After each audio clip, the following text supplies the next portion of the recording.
Okay, so today is a special day. This is not in the book.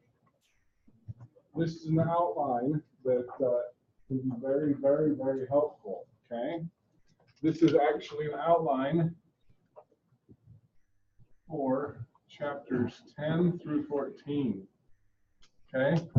If ever there was a lecture that you wanted, today's the lecture, okay? This is not in the book, okay? Now, it's called how, in fact, I will post this up here, but I think it's good if you kind of follow along. How to pick the correct statistical test. Okay? Maybe I'll make that a question. All right, so there are 7 steps. Okay, now by the way, just FYI, let me count here. I think this is a good list.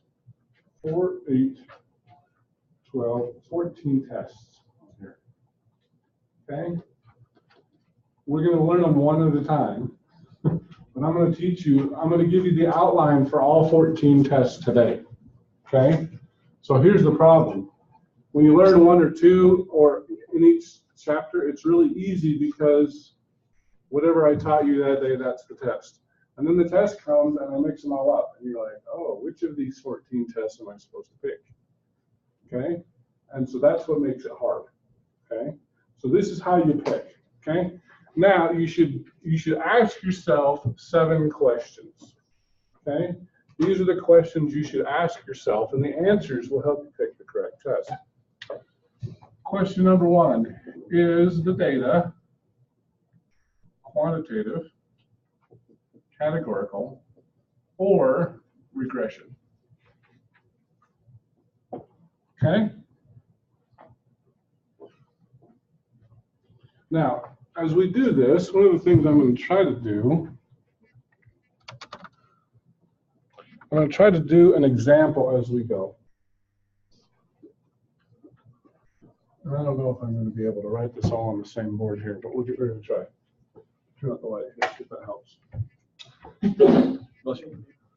You want to know if a friend is cheating when flipping a coin.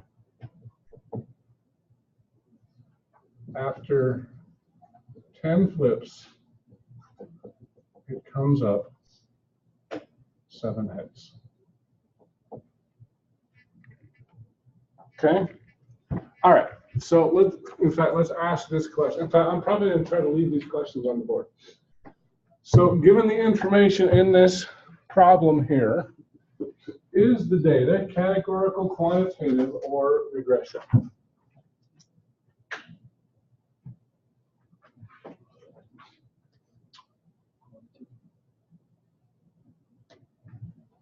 Should we vote? We'll vote. Who says it's quantitative? 1, 2, 3, 4, 5, 6, 7, 8, 9, 10, 11, 12. Who says it's categorical? 1, 2. Who says it's regression? Raise your hand. 1? There was more than 1 that didn't raise their hand. Okay. So the answer is categorical. Oh, that's not very dark. Okay. Now, Chuck, you got that one right. Why did you say categorical? Because the answer has to be in one of 2 categories, either heads or tails. Heads or tails, those are your categories, okay? So that makes sense, okay? Why did you guys who picked it wrong say quantitative? Because you were counting the number of heads, but it's categorical heads or tails. Okay, does that make sense? Now, if you get that question wrong, it makes the rest of the problem very hard. Okay? So the idea is if you ask yourself that question and you get it right, it's going to help. Okay? All right. Now, so in this case, it's categorical. So we're going to ask question number 2, find the null, the alternative hypothesis. Okay? Now we know it's categorical here. I have to get rid of that red pen because it's so light. Okay? Now, what would be the null and the alternative hypothesis? Who is the other person besides Chuck that got that right? Ramiro, what would be the null and the alternative in this case? The null is Get a different color here. What'd you say? the null is P7. The null is P equals 7. Is that what you said? Okay, you guys agree or disagree?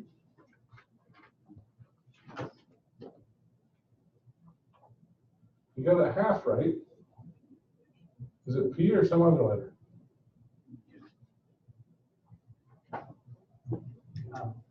Mu. Okay, me. Oh, That you would be think the mu? mean of the proportion. Is this a proportion?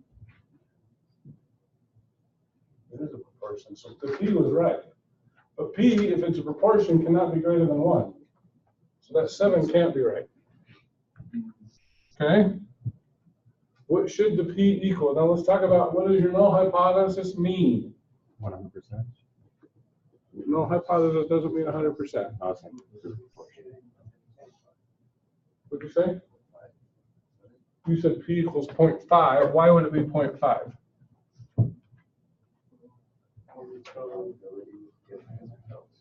Probability of heads or tails. We're assuming this is a fair coin, right? The question is it fair or is it not fair? Okay. Now, the alternative would be P equals 0.7. Do we put equals in the alternative hypothesis? It's not equal to. So it's not equals. It's got to be greater than, less than, or not equal to. Which of the three is it? Not equal to. Not equal to because, You can go either way. yeah, we didn't really specify in here how we were counting heads. Were we counting heads or were we counting tails? Okay. Or did we? Well, it came up 7 heads. It doesn't really say whether you think which way it's going. So we're going to go with P equals 0.5. P does not equal 0.5. Okay? All right. So, number 3 here, step number 3 is pick the correct test. Okay? Now, I think I mentioned this last semester. I gave this outline. This is a really good outline. Somebody actually memorized this step. This is the hard step. How do you pick the correct test? There are 4 options. 4 options are you can pick a z-test. And we have 4 types of z-tests. We have a one sample mean with that's quantitative, which is why we want to ask that question first. We also have a one sample proportion, which is categorical. We also have a 2 sample proportion, which is categorical. And we have a binomial.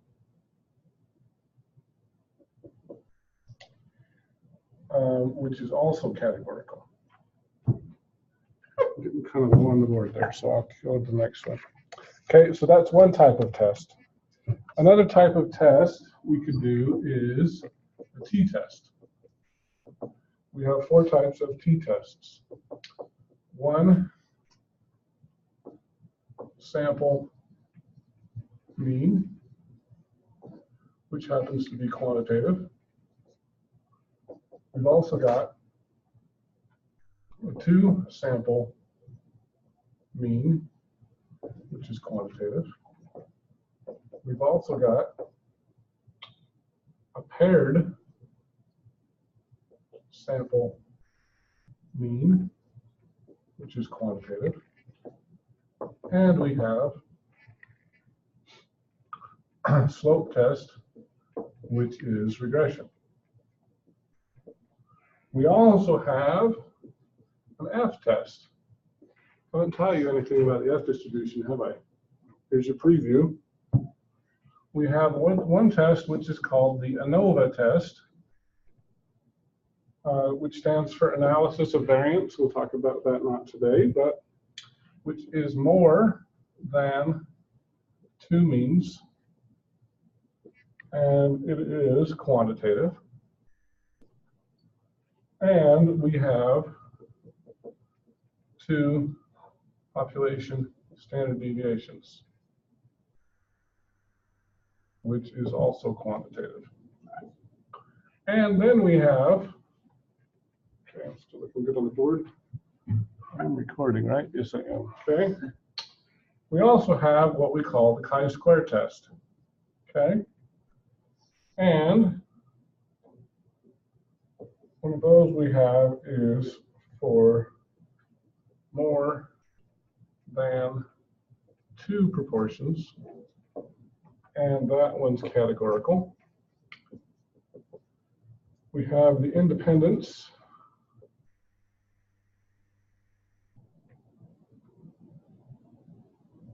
Oh, actually, maybe I should rewrite that.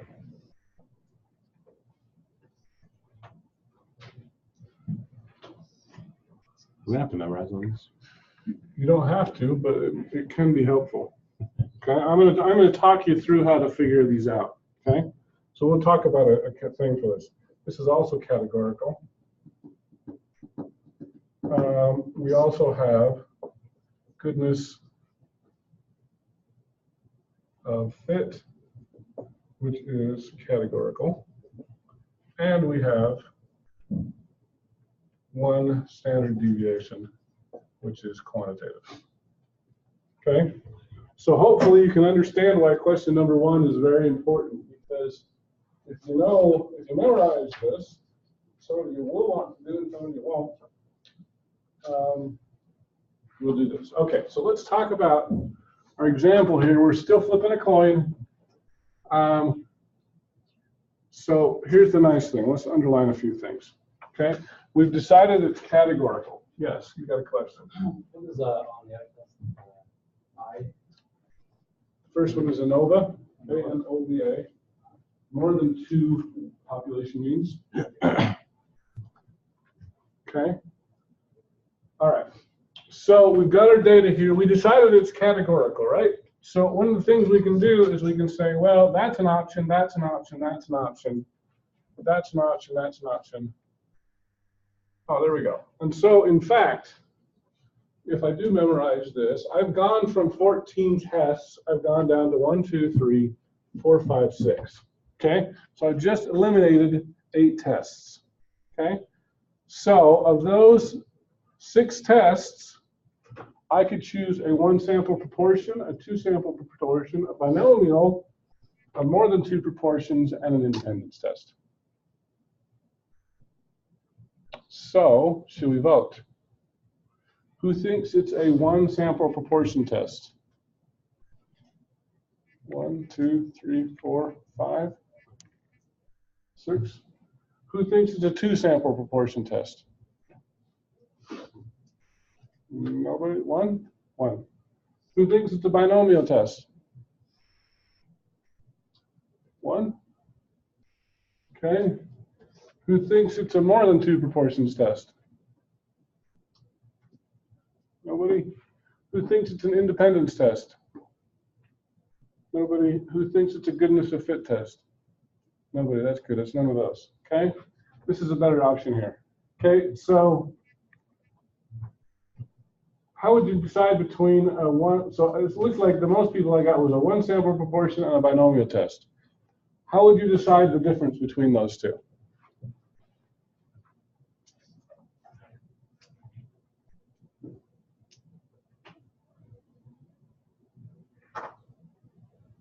Flip a coin.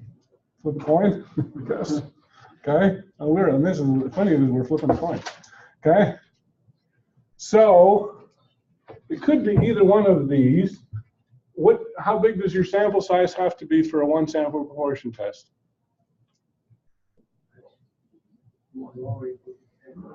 NPQ has to be greater than or equal to 10. Well, if I'm only flipping it 10 times, is my NPQ going to be greater than 10? No. But if it was, that would be a good option. But since it is, I think it was Tyler. Were you the only one that answered this one? I think it was. Tyler, oh, Chris? Okay, so 2 people. 2 people said binomial test, right? So the binomial test is the correct answer in this case. Okay?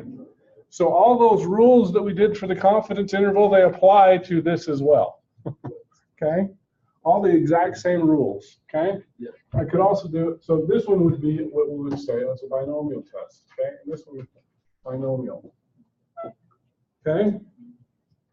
All right, so now, so binomial, so pick the correct test, and in this case, how would we do the binomial test?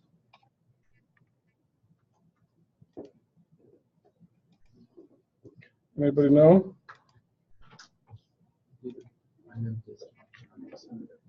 Do the binomial dist function on Excel. Okay, so we're going to do that really quickly here. Equals binomial dist. Number of successes is what in this case? 7 successes, right? Number of trials? 10. Probability of success? 0.5. True or false? False, right? I want exactly 7. So the probability that I get exactly 7 heads when it's a fair coin is 0.117. Okay, so normally, this is a little bit of the exception. I was truly trying to teach you this one. We might do this way, but this is too small of a sample size. Okay, but so those two tests kind of are related to each other. This one's for a small sample size. This one's for a large sample size. Okay. Now, so it's step number 4. So pick the correct test, run the test statistic, which we just did with the binomial. Step number 4. Okay, we'll go back to our board now. Okay. Step number 4 says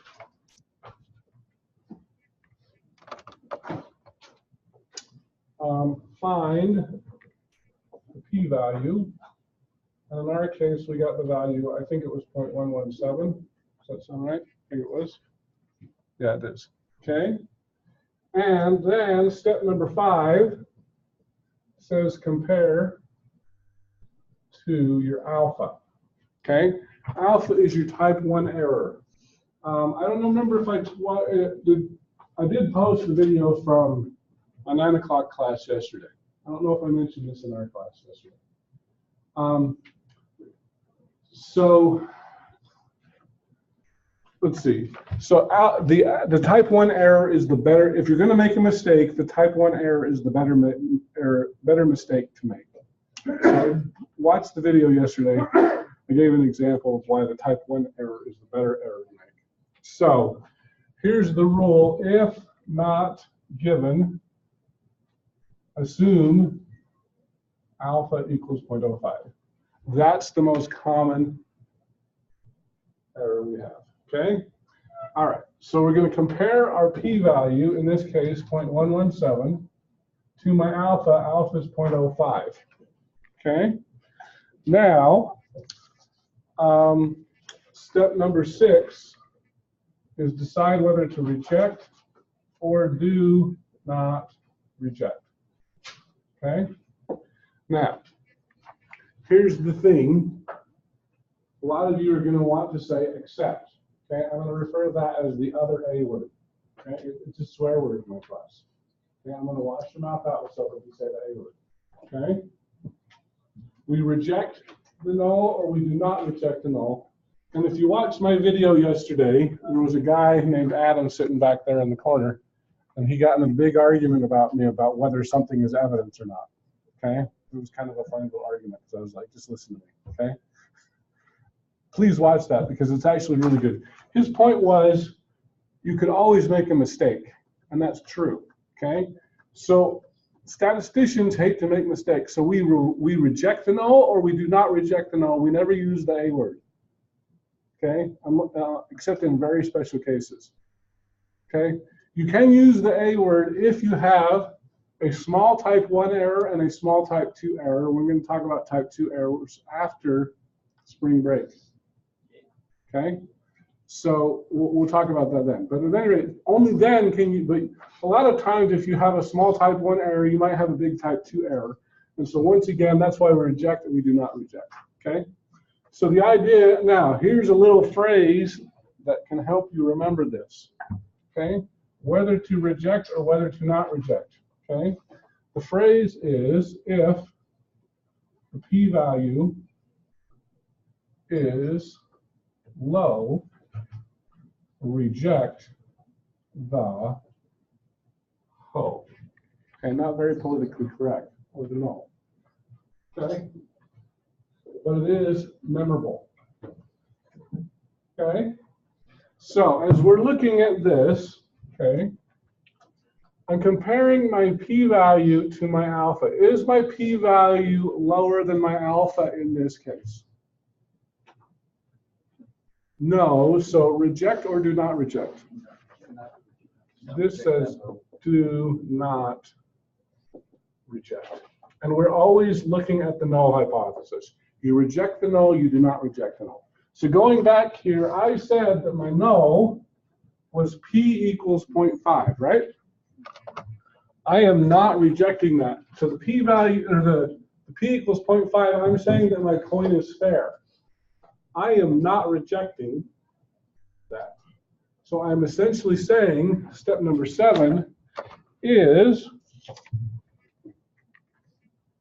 write the conclusion in English, not statistician.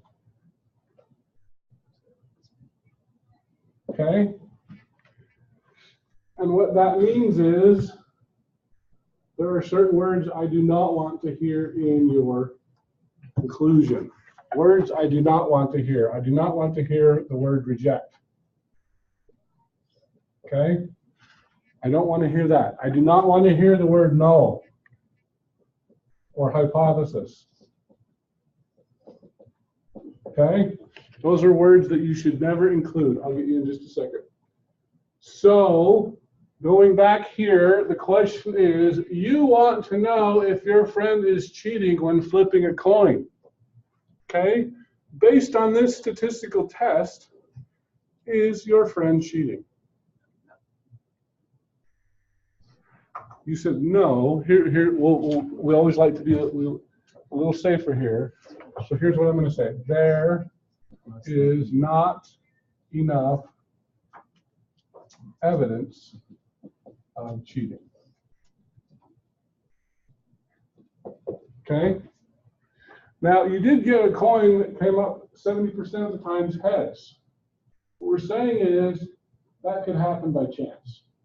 Okay? There's not enough evidence that he's cheating. He could be cheating, but we don't think so.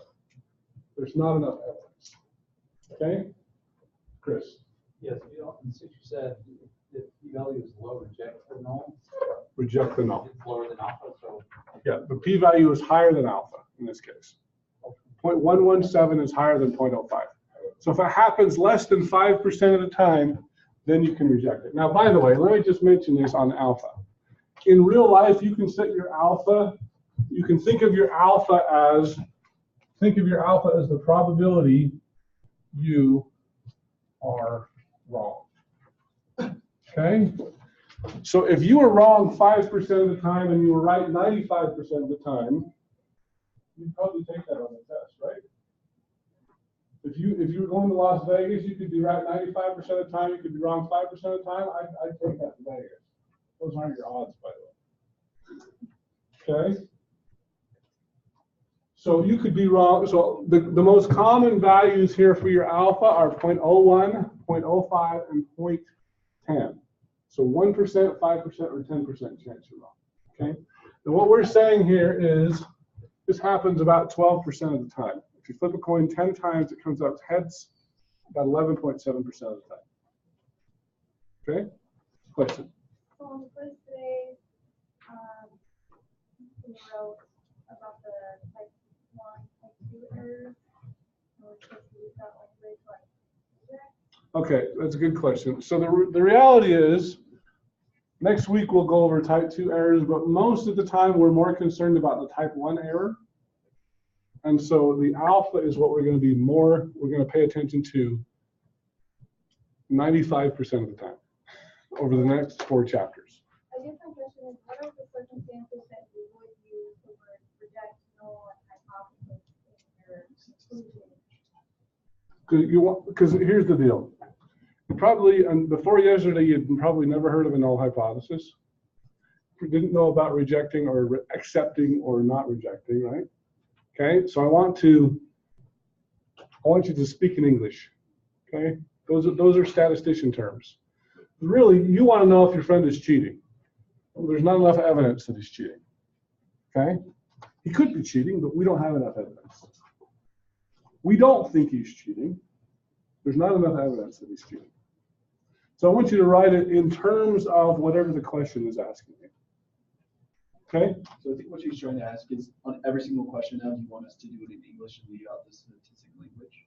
No, well, no. So actually, let me mention this. On your test, these are the 7 questions I'm going to ask you. I've just given you the test questions. Okay? I'm going to ask you, is your data categorical, quantitative, or regression? If you mess that up, the rest of you, you're in trouble. Okay? I'm going to ask you to find the null on the alternative hypothesis. You had some practice with that with yesterday's assignment. I'm going to ask you to pick the correct test. This is the most commonly missed area. If you miss question number 3, you're in trouble. You're not going to get it right. Okay? Question number 4, find the p-value. I'm going to ask you that. I'm going to ask you to reject or do not reject, and then I'm going to ask you to write your conclusion. So, yes, I am going to ask you to reject or not reject, but I don't want you to include that terminology as you write your conclusion. So we can use the A word in the English? You can't use the A word. No, that's still wrong. Okay? Okay? Yeah, if you use the A word, I'll mark you wrong. I don't care. That's still off limits. Okay? All right. There will be a case when we talk about type 2 errors where there is a case where you can use the A word, but you have to have a small beta and a small alpha. Okay? Yes. So you're always going to give us alpha, or we're just going to assume it's 0.05? No, I will not always give it to you. If I don't give it to you, you'll assume it's 0.05. Okay, there's like No. no way for us to be able to, if you gave us data, to be able to figure out what alpha would be. No, alpha is whatever you want it to be. Now, Okay. by the way, let me just mention this really quick. I want to do one more example. We'll have to buzz through it real quickly because we don't have much time. But I used to work at the University of Utah College of Dermatology. They were trying to figure out what genes are associated with psoriasis. Okay, the guy that was on our team was one of the people who discovered the breast cancer gene. Okay, really super smart guy. You know what their alpha was? Their alpha was 1 times 10 to the minus 16. It's pretty small. Just to make sure you understand that 1, 2, 3, 4, 5, 6, 7, 8, 9, 10, 11, 12, 13, 14, 15, 16. That's a pretty small alpha. Okay? Even with an alpha that small, the reason why is because your body has thousands of genes. If they used a 0.05, it would be like, oh, there's 300 genes. Okay? When you make your alpha this small, there's like 6. So at least then you can say, well, it could be one of these 6. And then you'll keep testing. Okay? So you can set it to whatever you want it to be. If you're doing a genetics test, this is your common alpha. For everything else, this is much more common. If you want to make sure you're right, you go with alpha of 0.01. If you have a small sample size, maybe you'll go with an alpha of 0.10. Okay? So those are your most common. But it can be, the idea with your alpha is, it's the probability that you're wrong. Okay? So if you don't want to be wrong, then make it super small. Okay? All right, so let's do another example. We'll do the example that was in the book that I wanted to cover today. Okay, so 10.2 is on a population proportion. Okay, so I'm gonna erase only what I need to here. Ignore all these other answers. We're gonna leave them here. Okay, here's our new example. Okay. Researcher in Illinois finds 219 of 500 students aren't ready for college math. Is this evidence that less than half of students are prepared? Okay. All right, question number one. Is this quantitative, categorical, or regression? Who says it's quantitative? We've got to do this quick because we've only got 5 minutes left. 1, 2. Who says it's categorical? 1, 2, 3, 4, 5. Who says it's regression? Nobody. Okay. Correct answer is majority rules. It's categorical. Okay. What are the categories? You're ready for college math. You're not ready for college math. Okay. What's your null and your alternative hypothesis? Okay, Jacob, what do you think? Would be each value is P. P. 19. Okay, you're going for your P hat. Okay. Here's your key phrase here. Is this evidence that less than half of students are prepared? 0.5. That's not always going to be 0.5. But this is very similar to the coin flip problem that we just did, right? The alternative is P is, it's asking about less than, right? Okay, P is less than 0.5. Okay, pick the correct test. Okay, it's categorical again. This section is going to be dealing with categorical data. I'm just going to limit it to disease because that's what we're concentrating on here. Is it a 1 sample proportion, a 2 sample proportion, or a binomial? 1 sample. 1 sample proportion, right? It could be a binomial, but this is a big sample size, right? Okay, so we're going with the 1 sample proportion. What is the equation for the 1 sample proportion? Anybody remember? Gotta hurry. Z equals P hat minus P over the square root of PQ over N. Okay, now, really quickly, because we're out of time, your P hat is going to be 219 out of 500. Your P is going to be 0.5. Your square root of 0.5 times 0.5 over my sample size, which was 500 students, right? Okay. That works out to be, as I do my math here super fast,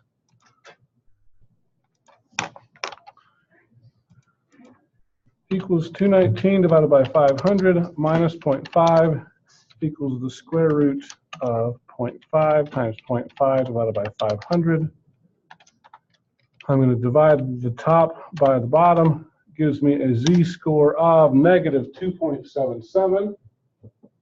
Negative 2.77. This is where a picture would come in handy. The idea here is I got a mean of 0. I'm negative 2.77 standard deviations away. I want the area to the left, so I'm going to do norm s dist. This is where the picture is going to come in super handy. I got a p-value of 0.002. Okay. Is my, I'm going to compare that to my alpha. Do I reject or do not reject? Reject.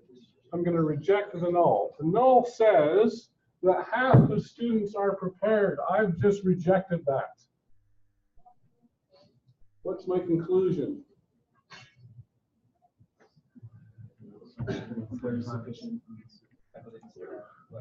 There is now evidence that less than half of students are prepared for college math. Okay? Now, your homework is going to be basically plugging in this formula for most of today's homework. Okay? If it is a small sample size, you can do the binomial. Okay? All right, so see you all tomorrow. Homework theater. 10.2. And then March Madness is March Madness is due Wednesday. Did you check out my video? Check it out. I've got 2 videos. The video I posted on my page, and then a student did one from last year, I think it was.